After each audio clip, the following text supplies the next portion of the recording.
Welcome, everybody. We'll wait a minute just for our attendees to join the webinar and get settled here. I want to wish everyone a great start of November and great afternoon where we have our great webinar. Today we have a small but mighty live audience, so you should have plenty of time to ask questions today.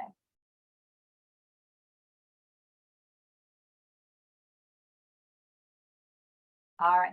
Good afternoon. My name is Sheila Fleischecker. I have the privilege of helping lead our NIFA food and nutrition security team and creating this webinar series with a tremendous webinar team, many of which are on the call today, Dr. Morris and Dr. Huey, among others. We are hosting our 17th edition of the NIFA food and nutrition security webinar series. Our last edition focused on local and regional food systems. In the chat, our intern, Shelly, will be putting our webinar recording, our new topic page, and a new fact sheet. Again, all of these highlighting our various resources around local and regional food systems. Please be patient as we make it an end of the 2023 year goal to have all of our prior updates and materials on the NIFA Food and Nutrition Security Webinar Series page. And we always welcome suggestions for our 2024 editions. Before we get started, I want to highlight our non-discrimination statement here, and the link is provided in the chat. NIFA tries to go above and beyond in our efforts to improve diversity, equity, inclusion, and accessibility, including making today's meeting more accessible through ADA compliant practices. I want to go through a few housekeeping items towards the end of the presentation today, and after a structured discussion with our youth panelists, we do welcome questions. Please use the question and answer function, not the chat box, to submit questions. Registered attendees will be alerted when today's registration materials are posted to the NIFA Food and Nutrition Security Webinar Series page. And we also want to encourage you to join us this Wednesday for another edition of our webinar series, which will focus on promoting Indigenous food sovereignty, a part of celebrating Native American Heritage Month. And early 2024, we'll host some editions focused on ways we're working with our colleagues at the USDA Food and Nutrition Service, Center for Nutrition Policy and Promotion, CNPP for short, is leading the Secretary's charge to make My Plate, the federal symbol for healthy eating, a household name, and NIFA has tremendous assets to help in this effort. We'll also have our new director, Dr. Mesra, kick off a joint webinar in early 2024. This will be a joint effort with our climate team and really highlighting the variety of efforts we have underway to work across the Institute for Food Safety and Nutrition and our other institutes and equities here at NIFA to really improve our intersections around climate change, food systems, and nutrition security. Assembled in the early stages of the Biden-Harris administration in January 2021, our nutrition security team listed here has grown to over 80 members and is made up of such talented staff that many of which are represented today or listening to our recording, that I really, again, want to give a heartfelt thank you for all the work they do to really come together across the agency to mobilize our assets to advance food and nutrition security. We've been at the forefront of tackling the Secretary's priority to tackle food and nutrition insecurity. Last year, our team won the agency, the NIFA Team Award, and also is recognized at our mission area level, the Research, Education, and Economics mission area for our work. And this year, a subgroup of our team, the GUSNIP, the Gus Schumacher Nutrition Incentive Team, was recognized as well as the NIFA Team Awardee. So we're really excited for all the team efforts that we have, really working hard to advance food and nutrition security. As outlined by the United States Department of Agriculture, USDA Food and Nutrition Security site listed here, our NIFA Food and Nutrition Security topic page in the chat box aims to really work to coordinate our investments across 200 million in our research, education, extension, and innovation. A large part of this happens across 5 key nutrition programs, but we also are leveraging more than 20 relevant programs, and that includes our NIFA youth programs, which you'll hear more about today. I want to stress that we're working hard to advance food and nutrition security, and part of that work is also leveraging the historic White House Conference on Hunger, Nutrition, and Health, and the corresponding national strategy with which NIFA has specific action items included. And the goals here are really to aim to end hunger, improve nutrition and physical activity, and reduce diet-related diseases. And NIFA plays such a key role in helping to end hunger, but also that broader piece and effort of building healthier communities, particularly through our partnerships with land grants and the extension agents. Today, our NIFA nutrition security team has been working across all 4 priority areas at NIFA that align with the department priorities listed here. These are to address climate change through climate smart agriculture, forestry, and clean energy, which you'll hear more about in an early 2024 webinar. We're also working to create more and better markets, which we reflected on recently with our local and regional food system webinar. As mentioned, we're working to tackle food and nutrition insecurity. And throughout all this work, we're working to advance racial justice, equity, opportunity, and rural prosperity. And NIFA has a 5th priority focused here on work development. And throughout all this work, we strive to promote the positive role of youth voice. Today, Dr. Marie Smith and Dr. Suzanne Saluska will provide updates on our work to promote youth perspectives on advancing food and nutrition security. Then our new Division Director of Nutrition, Dr. Sharon Parola, will come and provide, who comes to us with extensive youth development expertise, will moderate a structured panel discussion with our 2 youth panelists, Andrea Masonet Sanchez and Kate McCall. Behind the scenes, our intern, Shelly Bright Nanja, will be helping with the relevant links and has been a huge part of our webinar series offered this fall. Now I will pass it off to Dr. Maurice Smith Jr., who serves as a national program leader within our NIFA Institute for Youth, Family, and Communities. Dr. Smith, passing it off to you. Good afternoon, everyone, and thank you for the warm welcome. I bring you greetings from the Division of Youth and 4-H and 4-H headquarters. Next slide. So a brief overview of the Division of Youth and 4-H focuses on developing a wide range of positive youth development methods and venues to deliver extensive subject matter to rural at-risk military and youth audiences. National programs help Americans perceive our nation's children and teens as one of the greatest natural resources. We develop ways to engage youth within their communities, schools, organizations, peer groups, and families in ways that develop and enhance their strengths. So you're probably wondering, how does the division work? The division works through federal, state, local, and nonprofit partnerships to help you foster positive relationships and build leadership strengths. Next slide.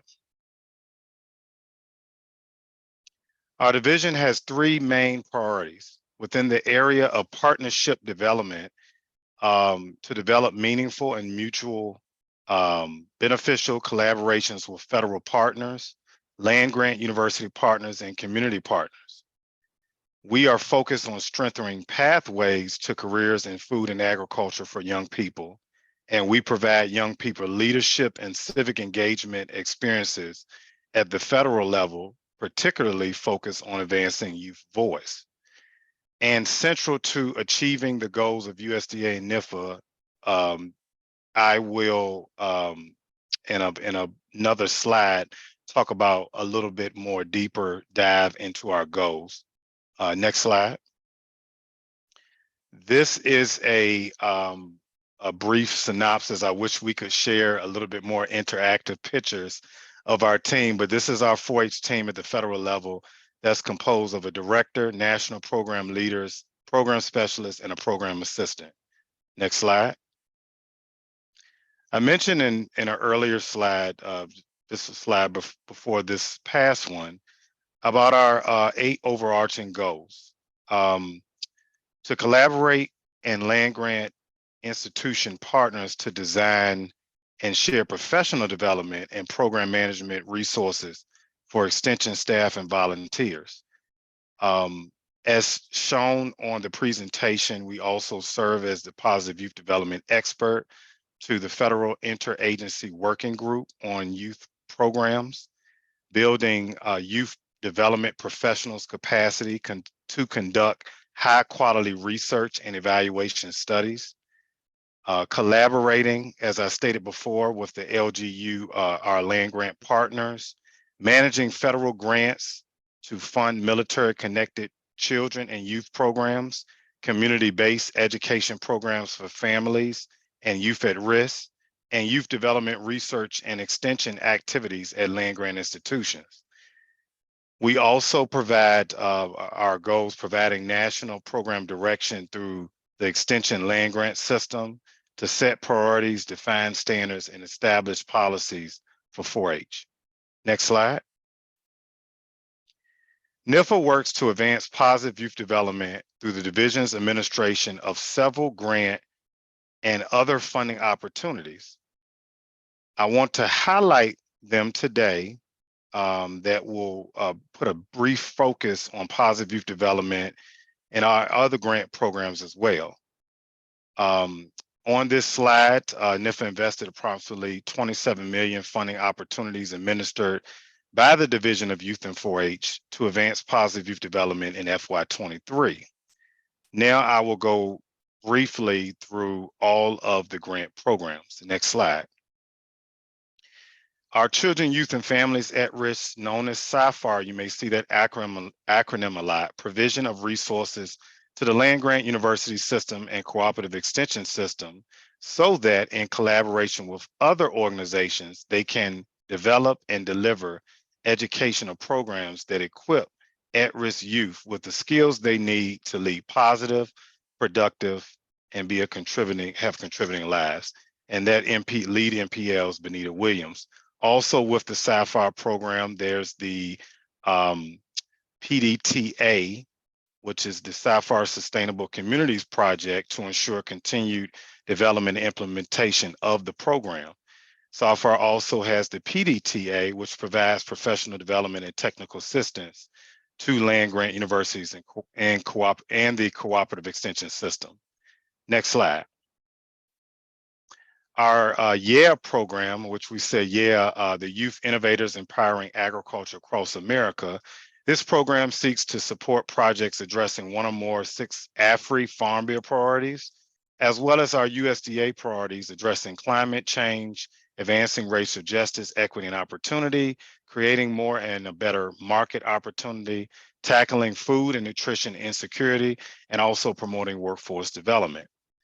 Our FANE, which is our Food and Agriculture Non-Formal Education, supports content development and activities for non-formal education to foster development of technology-savvy youth, as well as our Youth Farm Safety Education and Certification Program supports national efforts to deliver timely, pertinent, and appropriate farm safety education to youth seeking employment.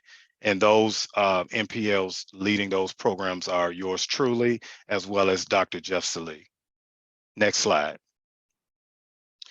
We mentioned the 4-H military partnerships and outreach program serves as partnerships with the Army, Navy, and Air Force to develop and support military children, youth, and family programs on military installations around the world, as well as families of National Guard and reserves living in communities far removed from their military installation. Teen Adventure Camps provides military teens with high adventure camp opportunities that they would not normally find through their installation youth programs. The Youth Support Internship Program is a national internship program created to meet unique needs of National Guard and reserve component military youth impacted by deployment. And that national program leader is Annie Cesarini, leading those programs. Next slide. Another of our high, I will say all of the programs are high visible, but this is a high youth program, is our National 4-H Conference. And since 1927, NIFA administered the National 4-H Conference on behalf of the Secretary of Agriculture.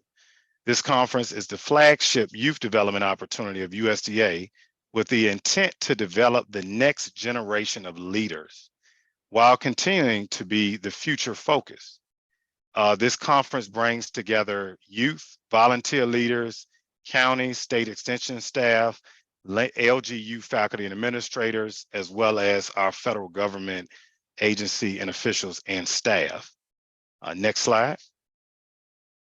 This is a picture of this past year's conference. I wish we could share more given time, but this is a awesome opportunity at our flag raising ceremonies at the National 4-H Conference. Next slide. And you're at the right place at the right time to receive this information. To save the date, if you want to learn more about our National 4-H Conference, here is the link and the date that you can register. It is November the 16th, 2023. And to save that date for the dates of the National 4-H Conference will be held April the 19th through the 24th of next year at the Hyatt Regency Crystal City in Arlington, Virginia. Next slide. Wow, we're right. I'm right at my time frame, and this is my contact information. If you have any more questions, please reach out. Thank you.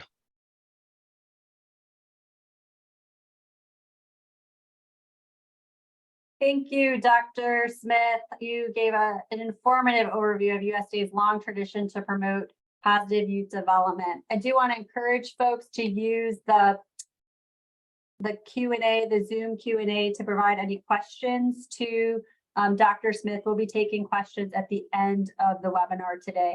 I'm just double checking to get Maurice off of, there we go, sorry. Hard when you're the host and you're also chatting. So do want to again thank Dr. Maurice and really the whole 4-H team that's been super supportive of our youth development efforts within our nutrition security initiative. They've been doing tremendous contributions. I want to start off personally with them really welcoming me into their National 4-H Conference planning team, where we were able to, in 2022, right when we were getting kind of youth back in person, to host a workshop focused around healthy eating with more than 40 youth. It was just a really fun and engaging time when we got to reflect on a lot of youth going through hardship, both either personally or through their classmates during COVID-19, and really elicit really positive and constructive opportunities at the individual, household, community, and national level of where we can do better to advance food and nutrition security. We also proposed a roundtable during the National 4-H Conference that you'll hear Kate talk about later today that really helped us elicit very formal feedback about what we can do from a youth perspective at NIFA to advance food and nutrition security team. I also want to highlight that Kate will talk later today about the various work that Dr. Smith, among others at NIFA, has helped us in terms of integrating youth into the historic White House conference. Pictured on the next slide, you'll see former Ambassador Susan Rice, who led our domestic policy conference and was the lead of the historic White House conference. And she very much wanted to be able to conclude this historic conference with youth voice and really think through how the next generation could really help us advance our goals of ending hunger and building healthier communities. It was a great day. Kate will hopefully elaborate on how special it was to be a part of it. And it was a powerful way to really conclude that historic conference. As you'll see illustrated next, Kate will also elaborate on the various opportunities we were able to integrate youth into our Cancer Moonshot initiative. This is, again, the President's initiative to end cancer as we know it. We're really retooling our cancer and nutrition efforts and see a lot of ways where youth can be engaged in this work going forward. Last year, as you'll learn later from Andrea and Dr. Saluska, we were able to secure a National 4-H roundtable again that elicited input on the USDA Undersecretary for Research, Education, and Economics and USDA Chief Scientist's new initiative called Ascend for Better Health.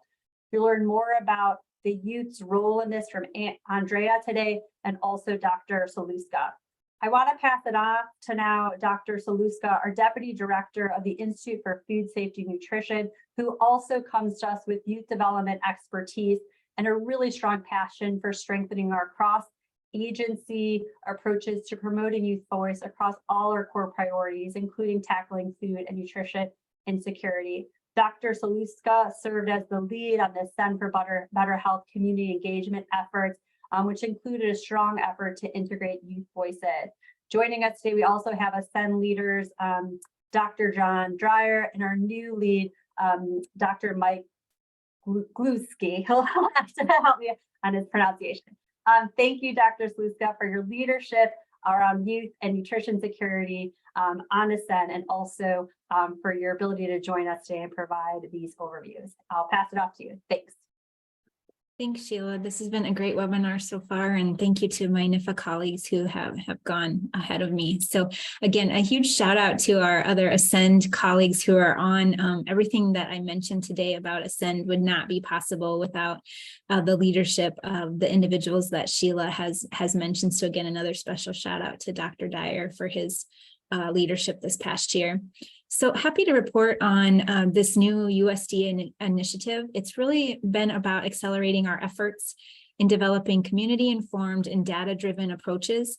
And so Secretary Vilsack announced the launch of USDA's Agricultural Science Center of Excellence for Nutrition and Diet, or ASCEND, for better health on December 5th, 2022.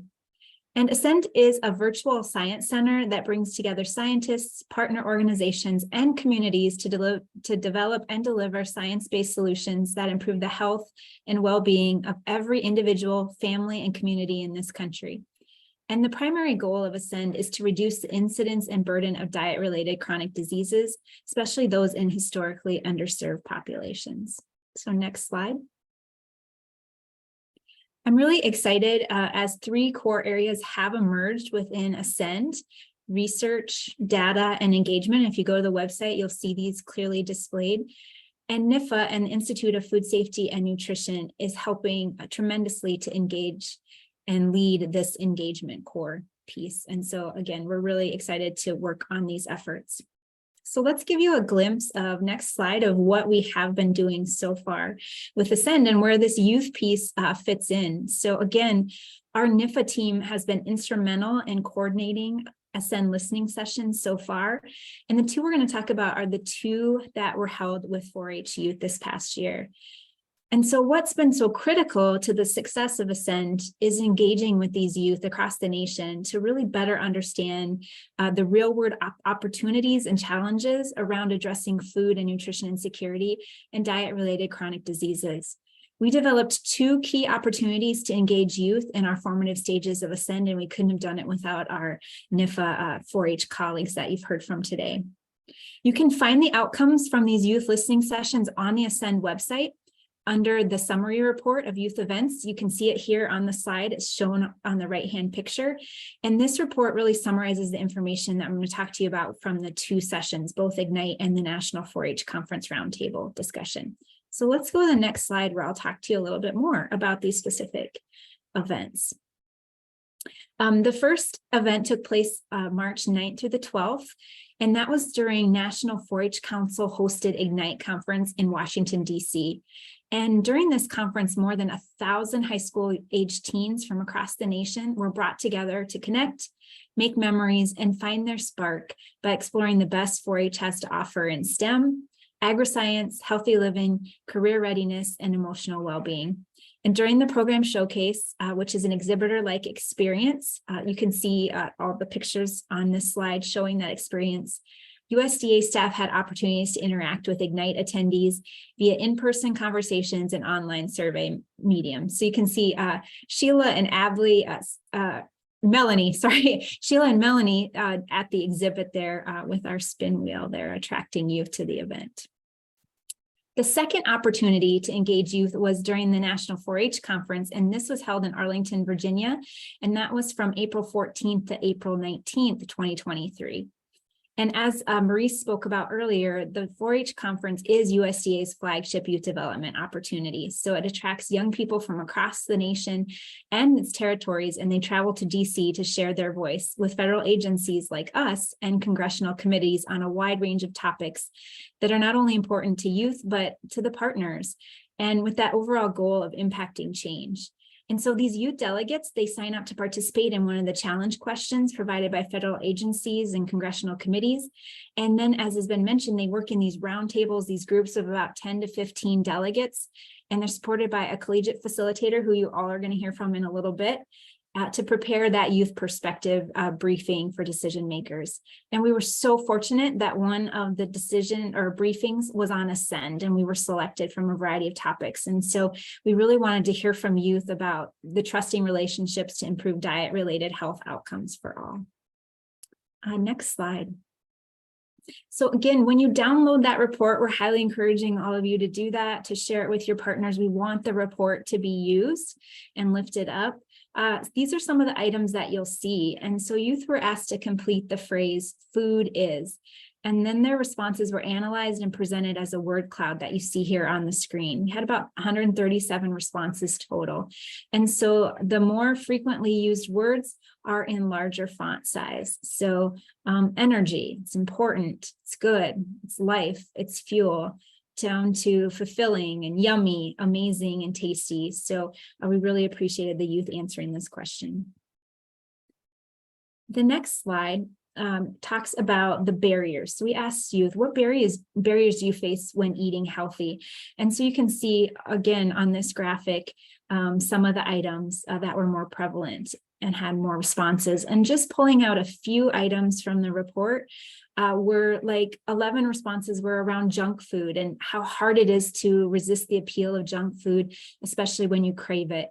To a top response was lack of options, that healthy food options aren't always accessible to them or available, including at home. To social pressures, maybe it's peer pressure or judgment from others can make it hard to eat healthy. So then on the opposite end, we asked, and this slide showcases what helps youth lead a healthy lifestyle.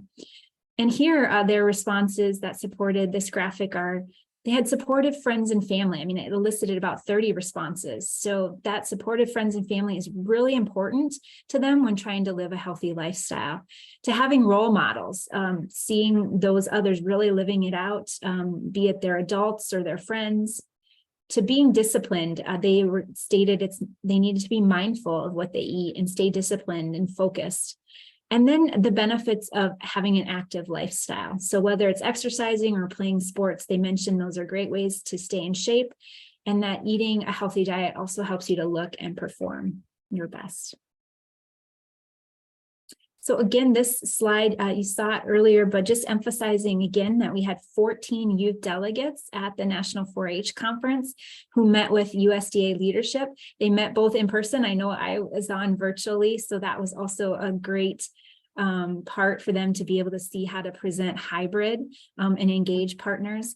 And this is when they lifted up their voice on challenges around food, nutrition, and health. So the question we asked around Ascend was, how can the U.S. Department of Agriculture better engage young people in building trusting relationships that improve diet-related health outcomes for all? And so they worked throughout the week. They pondered this question. They researched the issue. They looked at current efforts. And they presented us with ideas to bring about positive change. And there actually is a video recording of the meeting as well that we can get that link to you.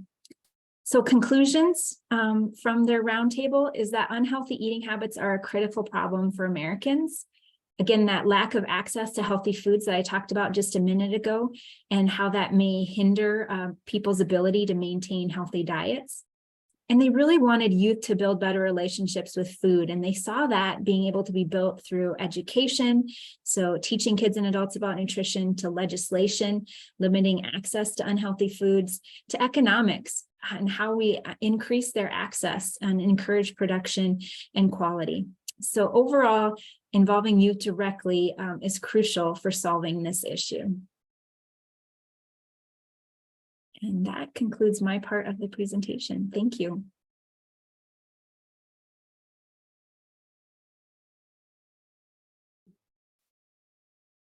Thank you, Dr. Saluska. As I mentioned at the top of introducing her, we've been really fortunate to have her leadership and past expertise on youth development here with us on the nutrition security team and the leading our Institute for Food Safety and Nutrition.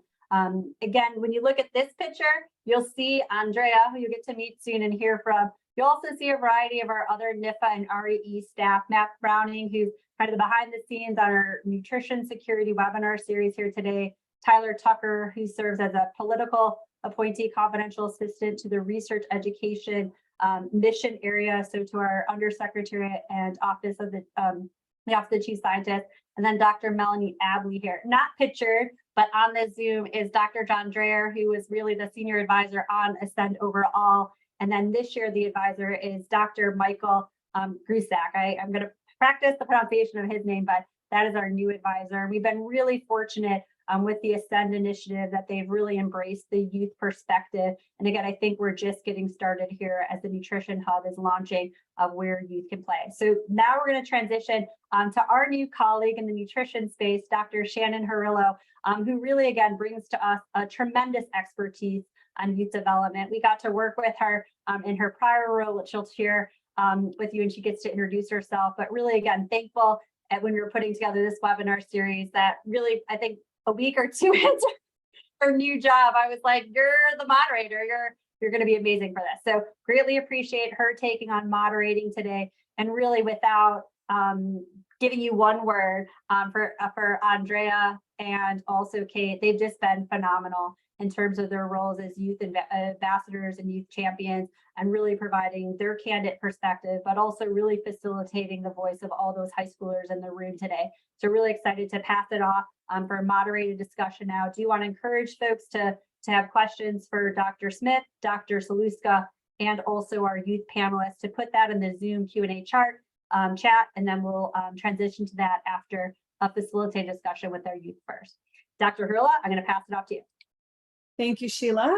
And I'm excited. They talked about my new role, but I have been part of the NIFA's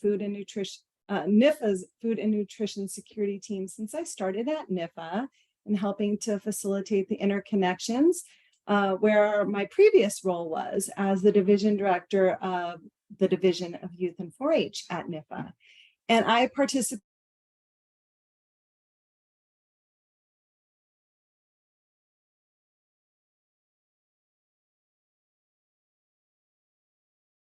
discuss last year's National 4-H Conference in the Ascend Roundtable. And we are already exploring ways to strengthen youth perspectives in our nutrition work. And I'm excited to hear from Kate and Andrea on how we can do even better and even more in this space. So let's get started with today's youth panelists. I'm going to invite them both to join me, and we'll have them introduce themselves, and we'll start first with you, Andrea. Hi, everyone.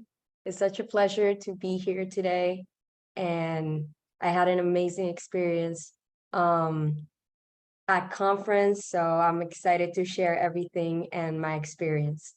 So, as it was mentioned before, my name is Andrea Maisonet Sanchez. I am a 4-H youth ambassador from Puerto Rico. I am a microbiology major graduate student, and I'm currently at the ARS USDA Research Center. I am a plant pathology postbac intern at Fargo, North Dakota.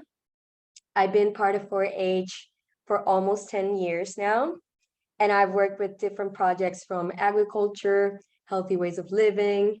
I participated in local and national events such as Congress and National 4-H Conference for the last 2 years as a roundtable facilitator. And earlier this year, I had the opportunity to work with the Ascend for Better Health topic. And I'm really excited to share with you and share my experience in 4-H and with this roundtable topic. So thank you so much for sharing your rich experience. Kate, would you take an opportunity to introduce yourself? Sure. So good afternoon, everyone. My name is Kate McHale. I'm so excited to be here today to share about my experiences working with National 4-H's nutrition projects. And I'd like to thank the National Institute of Food and Agriculture for allowing me to join this discussion today. So I'm currently a senior at Cornell University in Ithaca, New York. I'm studying development sociology with minors in education and law and society. And I am involved in a research lab on campus in youth development and engagement, as well as a pre-professional organization for students studying agriculture. And as a student, I've also had the opportunity to intern with the Cornell Cooperative Extension. So I've had a lot of 4-H involvement, both in my childhood as well as my professional and academic career. I'm originally from New Jersey, where I grew up as a member of Somerset County 4-H. I was involved in a ton of different projects, everything from dog showing to alpaca training. And I've really enjoyed working with 4-H now as a volunteer and alumna, where I can give back to the program.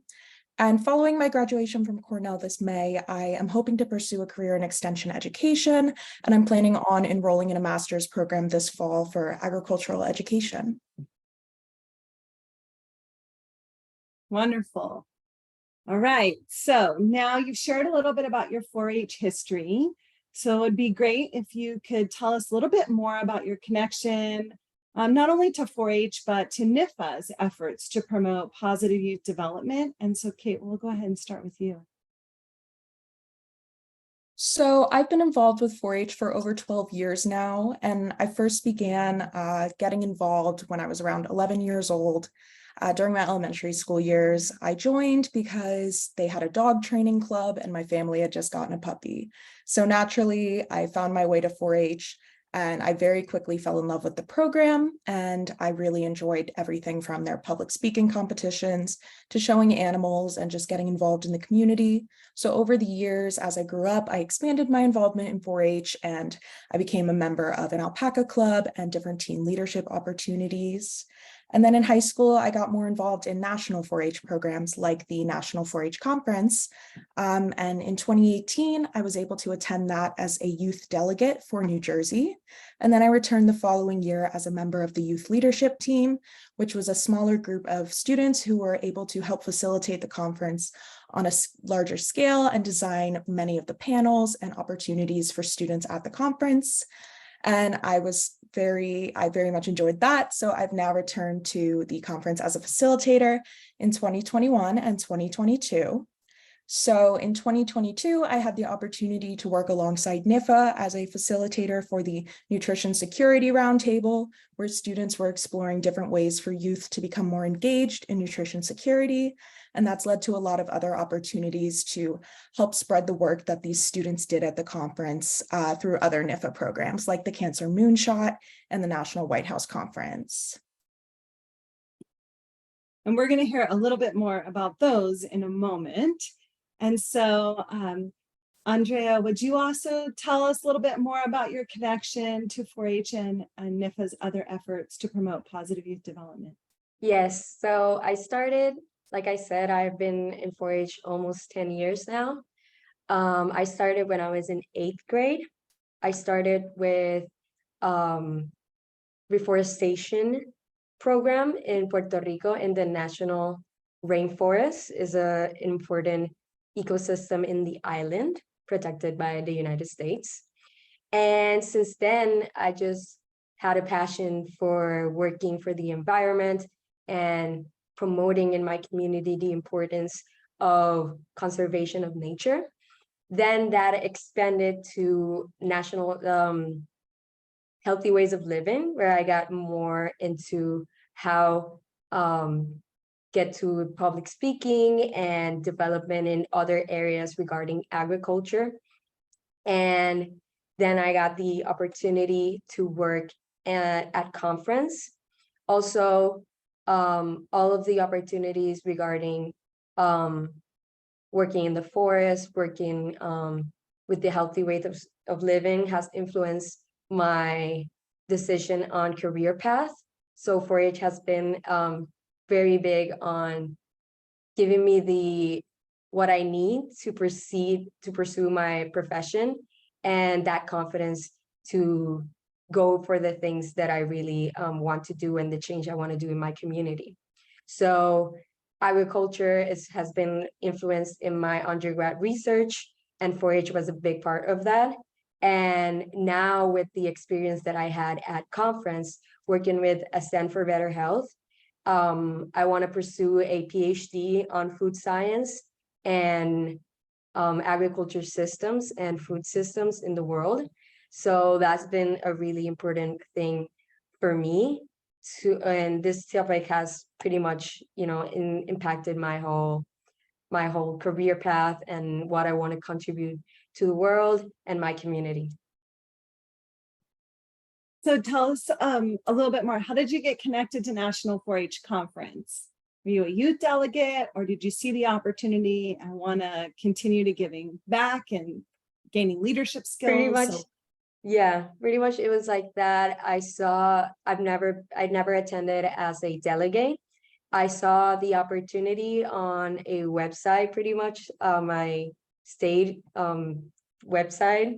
They had the opportunity and it sounded like a contribution that I wanted to make and something that I wanted to experience. So I contacted my extension leader and I was like, this experience, could I do this? I have never been a delegate, but even though I didn't have that experience as a delegate, I had the courage to pursue it and I enjoyed it so much. The delegates were so inspired that I went for another year and luckily I got in and, this topic, it impacted me and it's so inspiring to see the delegates work towards a topic and inspire them and how inspiring they are. So thank you.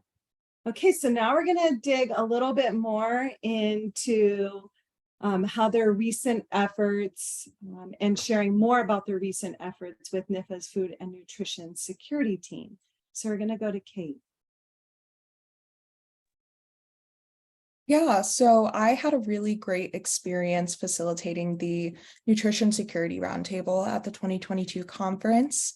I was really excited for that because in my studies here, I have a lot to do with food security. So it was a really great way for me to kind of combine my passions for that and for 4-H and also get to work with youth while I was at it. So in this roundtable group, I worked with 15 students from all across the country, and we were given the challenge question of how can NIFA better integrate youth voice into its efforts to prioritize nutrition security? So with those 15 students, we were able to share their different experiences with food and nutrition security. And it was really interesting because so many of my roundtable delegates were award-winning 4-H members in areas related to nutrition and food security. So they had really well-established projects that they had seen work in their home community, and they were really excited to bring those to the roundtable and share them about how they could be implemented on a larger scale to create a greater impact. And so these students developed and presented some recommendations to the National Institute of Food and Agriculture after a couple long days of research and collaboration. And they ultimately were suggesting that there needs to be more opportunities for youth to take on leadership positions within their community in regards to food and food choices and diet. And some of the examples they were giving that had worked in their communities included teens teaching teens different cooking classes, as well as some container gardening projects in their schools and school lunch education. So doing this roundtable at the conference was a really great experience, and I was really glad to be able to reconnect with the delegates a few months later by doing a NIFA webinar just like this one that highlighted the work they had done at conference and shared it with a larger audience.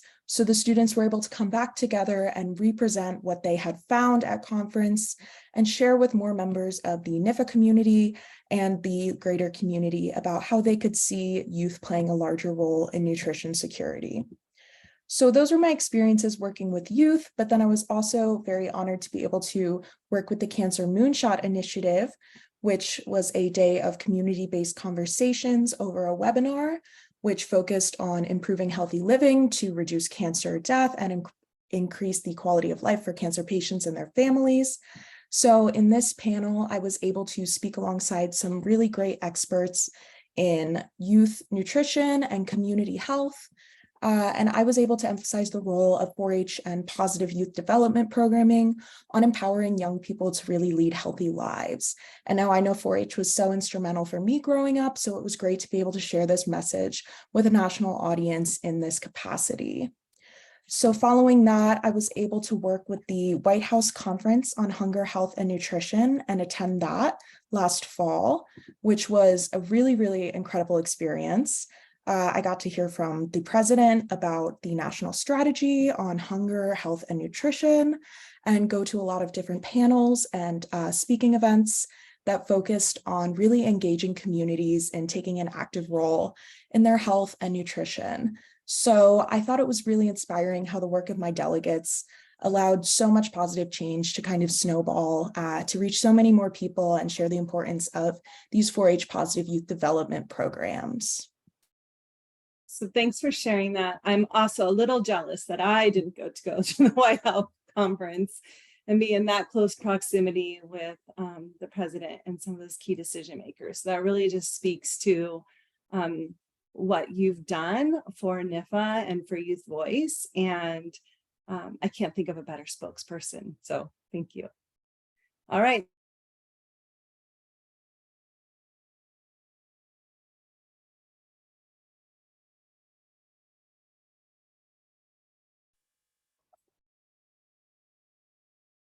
I have a little unstable internet. So I'm going to go say that again. Yeah. So Andrea, you want to share a little bit about your experiences with NIFA's nutrition security team? Perfect. Yeah. So our question in our roundtable was, how can the U.S. Department of Agriculture better engage youth in building trusting relationship that improve diet-related health outcomes for all? So this was a question that my delegates, when I got to meet with them, they had an amazing experience back in their communities, and they were able to understand, and they came prepared to develop the questions. But also it was very important for us to have a discussion about this, and as a group come to terms with what the agency wanted from them and how to better understand the topic and gather the information necessary to understand this. And some of the important things that suggestion that the group made were mental health issues, education, and social aspects, and how realistically we could understand that, and how the agency could realistically approach the situation. Some of the things that we highlighted, and it was very important, was the mental health situation, because a healthy lifestyle, it not only what we eat, is what we feel and we are having in our minds. So this was very important aspect for the delegates to implement, and also the education part, to provide the information, the proper information, and for the agency to give resources and the necessary research to understand this situation. Also, another situation that we suggested was the economic aspects. There are different backgrounds. Food is expensive, and not everyone has the ability to afford it. So it's important to understand the diversity of communities and how this affects the healthy lifestyle of everyone. There are people that don't have the resource to purchase organic. There's people that don't have the resources to afford the food. So it was important to us to mention this realistic issue to make a greater impact. And this also affects the community, the healthy lifestyle. And the delegates were able to understand the topic and confidently come to our roundtable presentation and confidently speak about it to our representatives in the roundtable. Also, I've been very fortunate to have a lot of opportunities where I could extend the voice of the delegates, what they presented. And I have participated in the STEM, the Federal STEM Roundtable, where I got to talk a little bit about this situation and how can research and implementations can be extended to different communities. Also, I had the opportunity to participate in the World Food Forum, which is a world conference and initiative with the United Nations to talk more about food systems and how climate change, social aspects, and mental health are all involved in the situations. And again, the work that we did as a team, as a roundtable team, I got to represent that, their voice of them, and also the ideas that they provided. And also, I'm going to be participating next week in the American Public Health Association, where it's going to be a summit about this topic of Ascend for Better Health. And I get to represent the voice of the youth and the delegates and their efforts in this topic. So yeah, that's pretty much what we did. And it's such an amazing thing to be representing the ideas of the youth in a realistic way. So thank you. And I hope you have a wonderful time at APHA, and there will be several members of our team from NIFA that will be able to be there. And I hope that you get an opportunity to connect. And for both of you, we're really thrilled about your leadership and your engagement in this work post-conference. A conference was never meant to be a one-time opportunity, but really to take these recommendations and help move them forward and to share the voice in larger and more impactful avenues. So thank you both for taking that on and doing that. So now I'd like to transition and hear from both of you your thoughts on ways we can do better to elevate youth perspectives in our efforts to advance food and nutrition security. So I'm going to go right back to you, Andrea, and ask you to share a little bit more about that. As I mentioned before, I think one of the most important things that I've realized having all of these experiences and having the opportunity to represent 4-H, to represent my community in Puerto Rico, and to hear from others is being realistic and being honest about the situations that are happening and having the diversity. It's such an important manner to understand what is happening in our communities. And this, I think when we do this, is the realistic way to improve, because we are knowing what's happening in our communities, not only from one perspective, just like as a whole, you know. And I've had experiences and I had conversations as recent as the World Food Forum, where there was amazing ideas provided from different aspects and different people from different parts of the world. But some of them, in a way, they were too good to be true. There was a lack of realness into what the issue is about. So one of the things that I mentioned and goes along with the question right now is giving people an experience. I feel like when you provide an experience to people, and that's the best way to pursue and engage people. We can go, for example, bring the youth to a community garden and make them gather their crops, choose their crops, and gather that crops and take them home and talk to their parents about this amazing experience. And those are things that you give you associate a good memory, a good experience to someone, and that's how you provide and you pursue people in engaging in a better decisions in the future, as 4-H has done for me.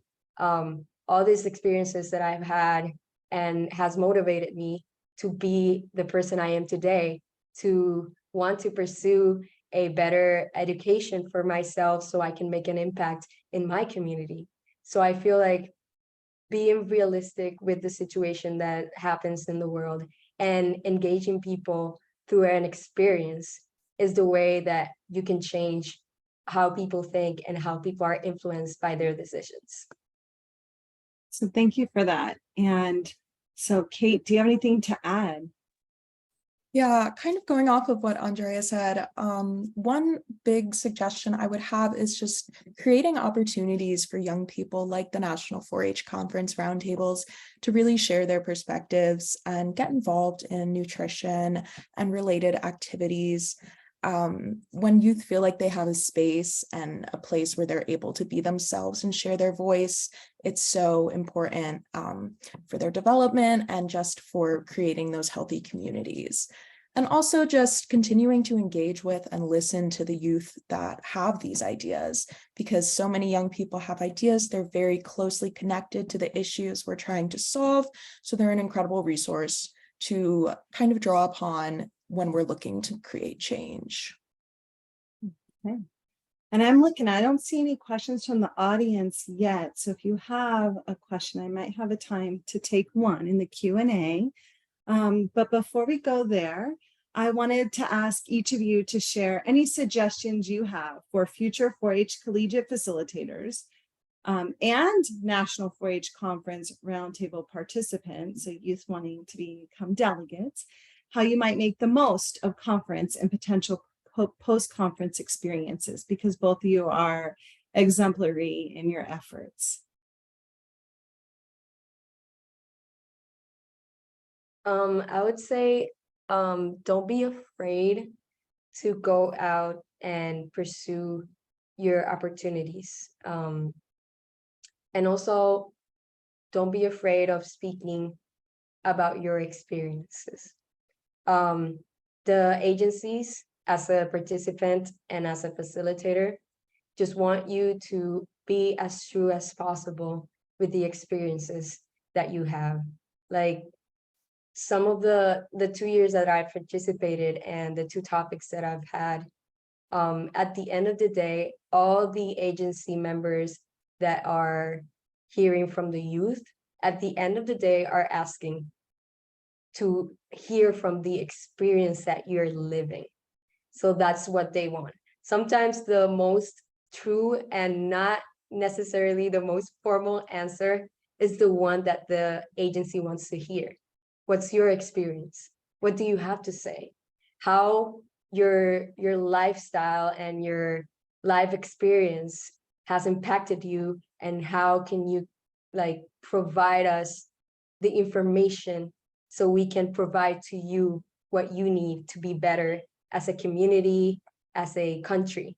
So I feel like always being truthful to your experiences, truthful to your voice, and conferences about that, encouraging people to speak up their voices, because if you're there, that's an achievement already, and it's because the agency and 4-H believes in you, and you have a voice, and what you have to say is important to them. That was wonderful. So thank you. Thanks for the suggestions and the insights. And so Kate, do you have anything to add? Andrea put it really well. The people who are listening to the young people at National 4-H Conference, the adults at the agency, the collegiate facilitators, the adults behind the scenes really, really do value what these youth have to say. And they're all there to create the space where they're able to share it. So I think for young people, I would really encourage them to take the opportunities presented by things like National 4-H Conference and push themselves to talk to everyone, share ideas, connect with new people that you might not otherwise get to meet. This was something that was really great in shaping my own experiences. And then for the facilitators, I would recommend just knowing that your delegates make the roundtable. You can read as many articles as you want about your topic and do so much research, but at the end of the day, what's really valuable is the experiences of the students that you're working with and allowing them to share those on a larger scale. So I would really emphasize just knowing that youth have a place to belong and that the adults are there to support them. And yeah. Well, thank you to both of you. As we wrap up today, we have a moment left. I want to thank all of our panelists And on behalf of our NIFA team, sincerely a heartfelt thank you to both Kate and to Andrea for their leadership, for their engagement, and for being with us, not only going into conference, but coming out and for years beyond. So thank you so much. We wish you all the best as you transition into your careers. And we definitely can see how 4-H and your experiences have really shaped where you're headed. And so we've done our work here, right? We're creating two amazing individuals who are about to enter the workforce or continue their degrees so they can enter the workforce in extension and food sciences. And so that's wonderful. And thank you all for joining us here today. And please join us again this Wednesday. We have another webinar Wednesday to learn about our efforts related to promoting Indigenous food sovereignty. And so we thank you and have a great week, everyone.